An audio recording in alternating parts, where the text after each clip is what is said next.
Bismillahirrahmanirrahim. Assalamualaikum warahmatullahi wabarakatuh. Kami dari kelompok 2 akuntansi keperlakuan akan menjelaskan materi tentang pengendalian keuangan dan aspek keperlakuan pada akuntansi pertanggungjawaban. Kami terdiri dari 3 orang, saya sendiri sebagai Fosan Natsima dan rekan saya Nur Fasila dan Mamluatul Ilmiah. Selanjutnya kita masuk ke pembahasan yang pertama, yaitu bagian A, pengertian pengendalian keuangan. Pengendalian keuangan merupakan upaya yang dilakukan agar investasi, alokasi biaya, dan perolehan laba berjalan sesuai dengan rencana perusahaan. Pengendalian keuangan juga merupakan tahap di mana rencana keuangan diimplementasikan, yaitu menyangkut umpan balik dan proses penyesuaian yang diperlukan untuk menjamin bahwa rencana terlaksana atau untuk mengubah rencana yang ada sebagai tanggapan terhadap berbagai perubahan dan dalam lingkungan sosial. Pengendalian juga dapat dikatakan sebagai suatu proses memantau kegiatan untuk memastikan bahwa kegiatan tersebut diselesaikan seperti yang telah direncanakan, dan proses mengoreksi setiap penyimpangan yang berarti. Pada pengendalian keuangan, hasil yang diinginkan merupakan peristiwa, perilaku, dan aplikasi dari masalah keuangan. Definisi pengendalian telah didasarkan pada konsep kepercayaan dan kemungkinan.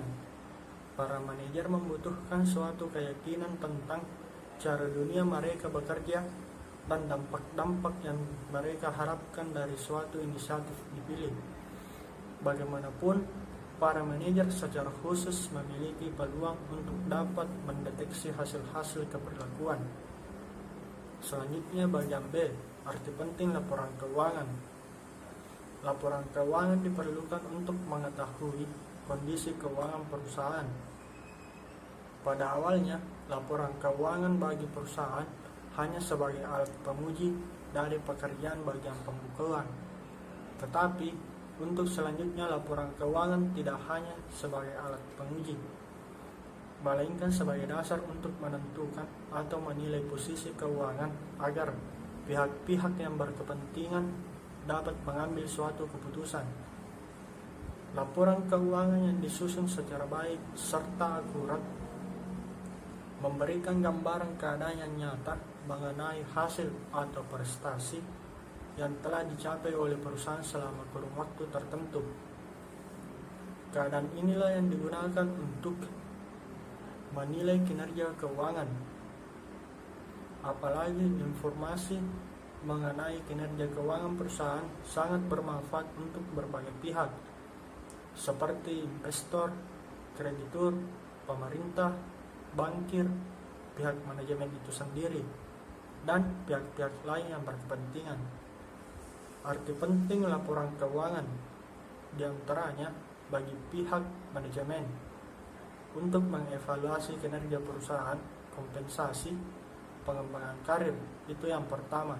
Terus yang kedua, bagi pemegang saham, jam untuk mengetahui kinerja perusahaan, pendapatan, keamanan investasi. Yang ketiga, bagi kreditur, untuk mengetahui kemampuan perusahaan dalam melunasi utang dan bunganya. Yang keempat, bagi pemerintah, untuk mengetahui pajak, persetujuan untuk go public. Bagi karyawan, itu yang kelima, penghasilan yang memadai, kualitas hidup, keamanan kinerja. Akan melanjutkan materi yang dibawakan oleh teman saya, yaitu bagian C dan D. C. Pengertian akuntansi keperlakuan pertanggungjawaban. Akuntansi pertanggungjawaban merupakan istilah yang digunakan dalam menjelaskan akuntansi perencanaan serta pengukuran dan evaluasi kinerja organisasi sepanjang garis pertanggungjawaban. Adapun tujuan akuntansi pertanggungjawaban menurut Mulyadi yaitu untuk mengendalikan biaya dengan cara menggolongkan, mencatat, meringkas, dan menghubungkan langsung dengan pejabat atau orang yang bertanggung jawab atas terjadinya biaya yang dikendalikan olehnya. Garis pertanggungjawaban ini meliputi pendapatan serta biaya-biaya yang diakumulasikan dan dilaporkan oleh pusat pertanggungjawaban. D. Jaringan pertanggungjawaban. Akuntansi pertanggungjawaban didasarkan atas premis bahwa semua biaya dapat dikendalikan dan masalah yang ada hanyalah menyediakan sebuah batas akhir bagi pengendaliannya. Untuk memastikan fungsi pertanggungjawaban berjalan lancar, maka struktur organisasi perusahaan haruslah dianalisa secara hati-hati. Untuk menciptakan struktur jaringan pertanggungjawaban yang efisien, pertanggungjawaban dan lingkup kewenangan bagi setiap individu dari semua jenjang manajemen harus ditentukan dan dijelaskan secara jelas. Struktur organisasi diharapkan mampu menjelaskan hubungan pusat-pusat pertanggungjawaban secara individu, jaringan organisasi, atau pertanggungjawaban secara ideal, mampu menggambarkan bagaimana masing-masing fungsi mampu mengelola input untuk menghasilkan output secara efisien. Struktur organisasi perusahaan dibagi-bagi ke dalam suatu jaringan pusat pertanggungjawaban secara individual atau sebagaimana didefinisikan oleh National Association of Accountants ke dalam unit-unit organisasional yang terlibat dalam pelaksanaan suatu fungsi tunggal atau sekelompok. E. Jenis pusat pertanggungjawaban. Pusat-pusat pertanggungjawaban individu berfungsi sebagai kerangka kerja untuk mengukur dan mengevaluasi kinerja dari manajer segmen. Kinerja manajer dalam kerangka kerja akuntansi pertanggungjawaban disamakan dengan kemampuan mereka untuk mengelola faktor-faktor operasional tertentu dan dapat dikendalikan. Selain sistem tersebut tidak dapat mengukur dan mengevaluasi kinerja secara total, yang selain itu akan memasukkan faktor-faktor seperti pengendalian mutu, tingkat moral bawaan, dan kualitas kepemimpinan. Faktor-faktor tersebut harus diukur dan dievaluasi dengan cara lain. Pusat pertanggungjawaban dikelompokkan dalam 4 kategori. Yang pertama yaitu pusat pendapatan. Jika tanggung jawab utama dari seorang manajer adalah menghasilkan pendapatan, maka segmennya sebaiknya diperlakukan sebagai pusat pendapatan. Contohnya dari pusat pendapatan meliputi departemen pemasaran, pusat distribusi, bagian barang jualan di toko serba ada atau tenaga penjualan individual. 2. Pusat biaya. Pusat biaya merupakan bidang tanggung jawab yang menghasilkan suatu produk atau memberikan suatu jasa. Manajer yang bertanggung jawab atas pusat biaya memiliki diskresi dan kendali hanya atas penggunaan sumber daya fisik dan manusia yang diperlakukan untuk melaksanakan tugas dan yang diberikan kepadanya.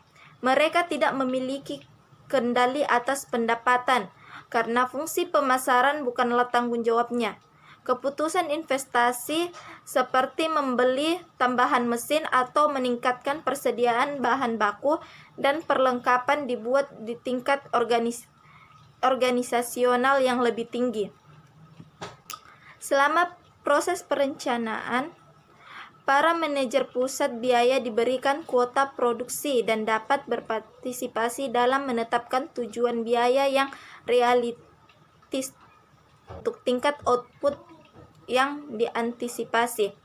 Hasil kinerja dilaporkan secara periodik kepada manajer dalam bentuk laporan yang membandingkan biaya aktual yang terjadi dengan biaya yang dianggarkan. Laporan-laporan ini mengarahkan perhatian kepada bidang-bidang masalah yang sebaiknya diinvestigasi. Secara umum, pusat biaya dibagi menjadi 2, yaitu yang pertama pusat biaya teknik atau pusat biaya standar, dan yang kedua yaitu pusat biaya kebijakan. Terus pusat laba. Pusat laba adalah segmen di mana manajer memiliki kendali baik atas pendapatan maupun atas biaya. Manajer dievaluasi berdasarkan efisiensi mereka dalam menghasilkan pendapatan dan pengendalian biaya. Diskresi yang mereka miliki terhadap biaya meliputi beban produksi dari produk atau jasa. Tanggung jawab mereka adalah lebih luas dibandingkan dengan tanggung jawab dari pusat pendapatan atau pusat biaya, karena mereka bertanggung jawab baik atas fungsi distribusi maupun manufaktur. Kemudian yang terakhir yaitu pusat investasi. Manajer pusat investasi bertanggung jawab terhadap investasi dalam aktiva serta pengendalian atas pendapatan dan biaya. Mereka bertanggung jawab untuk mencapai margin kontribusi dan target laba tertentu serta efisiensi dalam penggunaan aktiva. Bagian F. Perbedaan akuntansi pertanggungjawaban dengan akuntansi konvensional.